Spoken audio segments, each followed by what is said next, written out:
तो आज की चर्चा उस एक सवाल से शुरू करते हैं जो शायद हर किसी के दिमाग में घूम रहा है। क्या एआई हमारी नौकरी खा जाएगा? क्या भविष्य में हम सब मशीनों के लिए काम करेंगे? और अगर एआई इतना स्मार्ट होता जा रहा है तो हम इंसानों की जरूरत क्या रह जाएगी? ये डर तो है। ये वो डर है जो आज हर भारतीय प्रोफेशनल, छात्र और यहाँ तक कि छोटे कारोबारी के मन में भी बैठा हुआ है। इन्हीं सवालों के बीच हमें नितिन सेठ की किताब human edge in the AI age से जुड़े कुछ बहुत ही दमदार विचार मिले और आज हम उन्हीं की गहराई में उतरेंगे। बिल्कुल, और इन विचारों का जो सार है वो बहुत सीधा और शक्तिशाली है। बात ये नहीं है कि एआई इंसानों की जगह ले लेगा, बात ये है कि एआई उन इंसानों की जगह जरूर ले लेगा जो खुद को समय के साथ अपग्रेड नहीं करेंगे। अच्छा, तो आज हमारा मकसद ये समझना है कि इस एआई के दौर में वो कौन सी इंसानी खासियतें हैं जो हमें हमेशा एक कदम आगे रखेंगी। हाँ, मतलब एआई से लड़ने के बजाय अपनी उन ताकतों को और धार देना जिन्हें एआई कभी छू भी नहीं सकता। एग्जैक्टली। इन स्रोतों में इसी अपग्रेड के लिए 8 मंत्रों का एक पूरा टूल किट दिया गया है। तो चलिए इस टूल किट का पहला औजार उठाते हैं। पहला मंत्र है आत्म जागरूकता, यानी खुद को गहराई से समझना। सुनने में ये बहुत आध्यात्मिक लगता है, लेकिन करियर के लिहाज से ये बेहद प्रैक्टिकल है। बिल्कुल, एआई आपकी स्किल्स का विश्लेषण कर सकता है, आपके पिछले प्रदर्शन को देख सकता है, लेकिन वो ये नहीं बता सकता कि आप असल में कौन हैं। और ये आप कौन है वाला सवाल ही तो सब कुछ है। एआई ये बता सकता है कि आप कोडिंग में अच्छे हैं, लेकिन वो ये नहीं बता सकता कि आप अकेले काम करने में ज्यादा खिलते हैं या एक टीम के साथ। सही बात है। वो ये नहीं बता सकता कि आपको क्रिएटिव काम से ऊर्जा मिलती है या फिर किसी समस्या को सुलझाने से। और जब तक हम ये खुद नहीं जानते, हम हमेशा गलत जगह पर फिट होने की कोशिश करते रहेंगे। मुझे लगता है भारत में तो ये समस्या और भी बड़ी है। हाँ, लाखों युवा सिर्फ एक सेफ नौकरी के पीछे भागते हैं, इंजीनियरिंग, सरकारी नौकरी, और 10 साल बाद उन्हें एहसास होता है कि यार मैं इस काम के लिए बनी ही नहीं हूँ। यही तो है, ये आत्म जागरूकता की ही तो कमी है। बिल्कुल। और आत्म जागरूकता का मतलब सिर्फ अपनी ताकत जानना नहीं है, ये अपनी कमजोरियों को भी बिना किसी शर्म के स्वीकार करना भी है। ये जानना भी है कि आपके लिए असल में क्या मायने रखता है, ज्यादा पैसा, सीखने के मौके, या फिर वर्क लाइफ बैलेंस। जो इंसान खुद को इतनी अच्छी तरह समझता है वो एआई को एक टूल की तरह इस्तेमाल करता है। एआई उसे रिप्लेस नहीं कर पाता, वो अपनी अनूठी क्षमताओं के लिए सही मैदान चुनता है। तो जब आप एक बार ये जान लेते हैं कि आपकी असली ताकत कहाँ है और आप किस तरह के माहौल में सबसे बेहतर काम करते हैं, तो अगला सवाल स्वाभाविक रूप से आता है, इस ताकत को और कैसे निखारा जाए। और यहीं से हमारा दूसरा मंत्र सामने आता है, और वो है जीवन भर सीखते रहना। अब वो जमाना गया जब एक डिग्री से पूरी जिंदगी कट जाती थी। सही बात है। आज तो लगातार सीखते रहना ही पड़ेगा, इसके बिना कोई चारा नहीं है। एक दिलचस्प बात यह है कि आज के दौर में सीखना सिर्फ अपनी फील्ड में और गहरा जाना नहीं है। मतलब सिर्फ नए कोर्स या सर्टिफिकेट लेना काफी नहीं है? नहीं, असली खेल है क्रॉस स्किल्स विकसित करने का। Cross skills? हाँ, सोचिए, एक अकाउंटेंट जिसे सिर्फ बही खातों की नहीं बल्कि डेटा विजुअलाइजेशन की भी समझ हो। अच्छा। या एक डॉक्टर जो आर्टिफिशियल इंटेलिजेंस के बेसिक मॉडल समझता हो। या फिर एक इंजीनियर जिसकी कम्युनिकेशन स्किल्स इतनी शानदार हो कि वो क्लाइंट को मुश्किल से मुश्किल तकनीकी बात भी आसानी से समझा दे। वाह! ये जो स्किल्स का कॉम्बिनेशन है, यही आपको भीड़ से अलग करता है। ये बात तो बहुत सही है। डिग्री आपको रेस में एंट्री दिलाती है, लेकिन लगातार सीखना ही आपको उस रेस में बनाए रखता है। एआई हर रोज अपडेट हो रहा है, तो हमें भी अपना सॉफ्टवेयर अपडेट करते रहना होगा। और इसी अपडेट से जुड़ा है हमारा तीसरा मंत्र, अनुकूलनशीलता, यानी बदलते हालात में ढल जाने की कला। ये अब कोई चॉइस नहीं बल्कि जिंदा रहने का सबसे जरूरी कौशल बन गया है। कोविड ने हमें ये बात बहुत कड़वे तरीके से लेकिन बहुत अच्छे से सिखाई। हाँ, वो तो है। जिन कंपनियों और लोगों ने रातों रात घर से काम करने के मॉडल को अपना लिया, नए ऑनलाइन टूल सीख लिए, वो टिके रहे। बिल्कुल। और जो इस बदलाव का विरोध करते रहे, वो बहुत पीछे रह गए। बिल्कुल। और एआई के आने से ये बदलाव और भी तेज होने वाला है। आज जो जॉब टाइटल मौजूद हैं, हो सकता है वो 5 साल बाद हो ही ना। इसके लिए एक बहुत ही सरल लेकिन असरदार फॉर्मूला है। स्वीकार करें, सीखें, लागू करें और सुधार करें। ओके। जब भी कोई नया टूल या प्रोसेस आए तो उससे लड़ने के बजाय पहले उसे स्वीकार करें, फिर उसे इस्तेमाल करना सीखें, अपने काम में लागू करें और लगातार बेहतर करते जाएं। एआई तो सिर्फ निर्देशों का पालन करता है, लेकिन इंसान इरादे और समझ के साथ खुद को ढाल सकता है।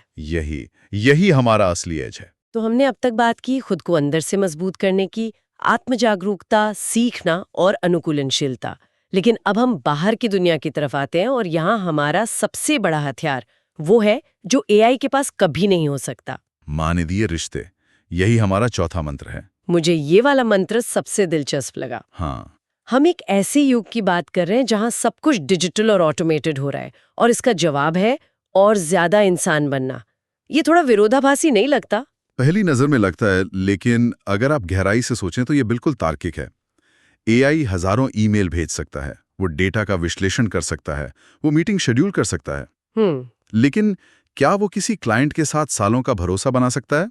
क्या वो एक टीम के सदस्य का हौसला बढ़ा सकता है जब वो किसी निजी परेशानी से गुजर रहा हो? नहीं। क्या वो दो डिपार्टमेंट्स के बीच के झगड़े को सुलझा सकता है? नहीं, बिल्कुल नहीं। भारतीय वर्क कल्चर में तो ये और भी ज्यादा मायने रखता है। सही बात है। यहाँ रिश्ते सिर्फ प्रोफेशनल नहीं होते। टीम बॉन्डिंग, एक दूसरे के सुख दुख में साथ होना, ये सब बहुत जरूरी है। ये वो चीजें हैं जिन्हें आप किसी सॉफ्टवेयर से आउटसोर्स नहीं कर सकते।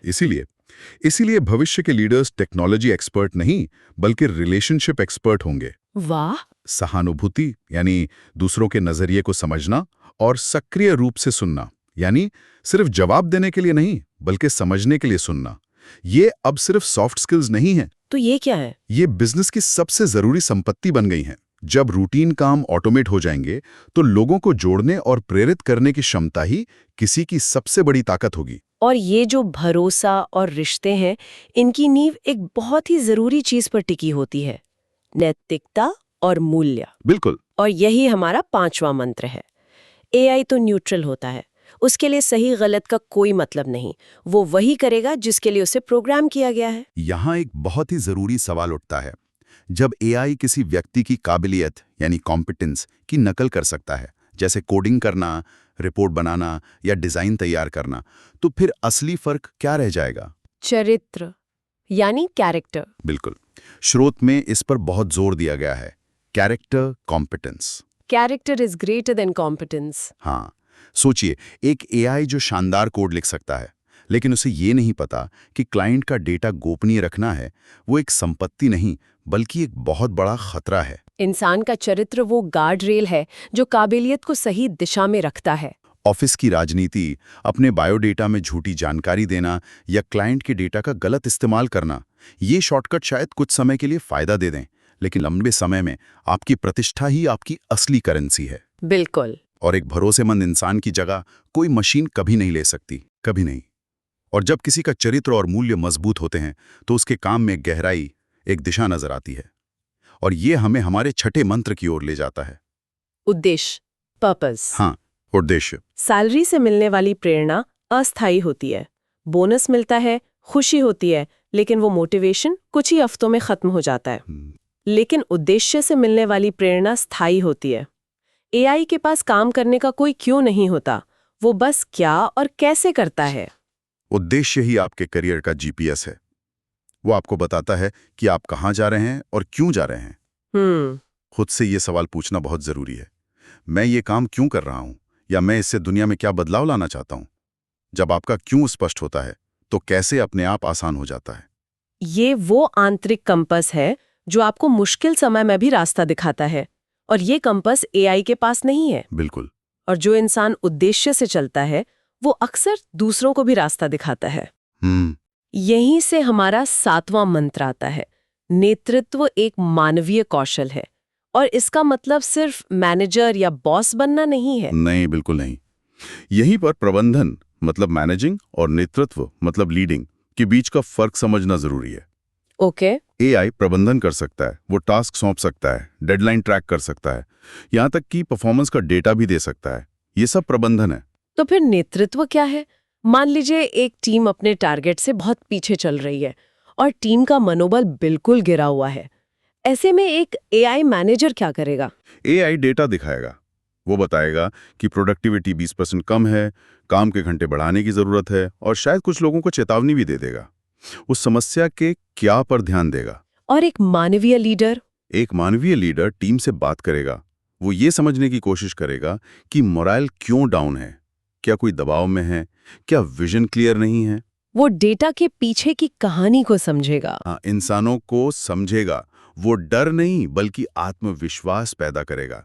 वो एक साझा लक्ष्य के लिए लोगों को एकजुट करेगा।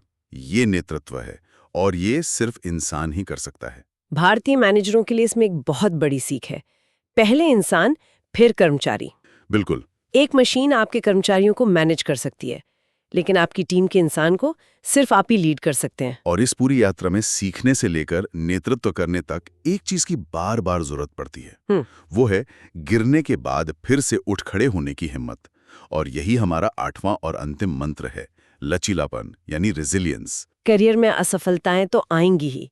प्रोजेक्ट फेल होंगे, आइडिया रिजेक्ट होंगे, प्रमोशन नहीं मिलेगा। जो इन चीजों से टूट गया वो खेल से बाहर हो जाता है, और जो इनसे सीख कर आगे बढ़ गया वो पहले से ज्यादा मजबूत हो जाता है। बिल्कुल। यहाँ एआई और इंसान का फर्क बहुत साफ दिखता है। एआई थकता नहीं, वो 24 घंटे काम कर सकता है। सही। लेकिन वो असफलता को महसूस भी नहीं करता। वो डेटा से सीखता है, लेकिन भावनात्मक रूप से मजबूत नहीं होता। इंसान का असली एज यही है, गिरकर उठना, भावनात्मक मजबूती और मानसिक दृढ़ता। खासकर भारत के युवाओं के लिए ये समझना बहुत जरूरी है कि अस्वीकृति और संघर्ष इस प्रक्रिया का हिस्सा है, अंत नहीं। यही लचीलापन हमें असल में आगे बढ़ाता है। स्रोत में एक स्टार्टअप फाउंडर का जिक्र है जिसकी कंपनी पहले 2 साल में लगभग बंद होने की कगार पर थी। ओके। कोई भी एआई मॉडल उस डेटा को देखकर यही कहता, प्रोजेक्ट बंद कर दो, सफलता की संभावना 5% से कम है। लेकिन उस इंसान ने हार नहीं मानी। उसने टीम को जोड़े रखा और तीसरे साल में उन्होंने जबरदस्त सफलता हासिल की। वो जो भावनात्मक मजबूती थी वो डेटा में नहीं दिखती, वही उनका असली एज था। तो इन 8 मंत्रों को अगर हम एक साथ देखें तो इसका सार क्या निकलता है? मेरे हिसाब से सार ये है कि एआई के युग में सफल होने के लिए हमें एआई से मुकाबला नहीं करना है, बल्कि अपनी इंसानियत को और गहरा करना है। बिल्कुल सही। खुद को समझना, लगातार सीखना, बदलाव को अपनाना, गहरी रिश्ते बनाना, अपने मूल्यों पर टिके रहना, एक उद्देश्य के साथ काम करना, दूसरों को प्रेरित करना और कभी हार ना मानना। ये वो मानवीय गुण हैं जिन्हें कोई भी एल्गोरिदम कभी कॉपी नहीं कर सकता। तो डरने की कोई बात नहीं है, बस तैयार रहने की जरूरत है। बिल्कुल। एक लाइन हमेशा याद रखनी चाहिए, एआई के टूल्स बदलते रहेंगे, लेकिन इंसानी मूल्य हमेशा प्रासंगिक रहेंगे। आपकी तकनीकी समझ आपको शुरुआती बढ़ा दे सकती है, लेकिन आपकी इंसानियत ही आपको अंत तक इस दौड़ में बनाए रखेगी। आज की इस चर्चा के बाद हम एक सवाल सोचने के लिए छोड़ जाते हैं। जरूर। ये स्रोत किसी एक व्यक्ति की सफलता के लिए इन 8 मंत्रों की बात करते हैं, लेकिन क्या होगा जब पूरे के पूरे संगठन या कंपनियां इन सिद्धांतों को अपनाना शुरू कर दें? बहुत दिलचस्प सवाल है। एक ऐसी कंपनी जो मुनाफे से ज्यादा उद्देश्य को या लेन देन से ज्यादा रिश्तों को तवज्जो दे, वो एआई के इस नए दौर में असल में कैसा प्रदर्शन करेगी?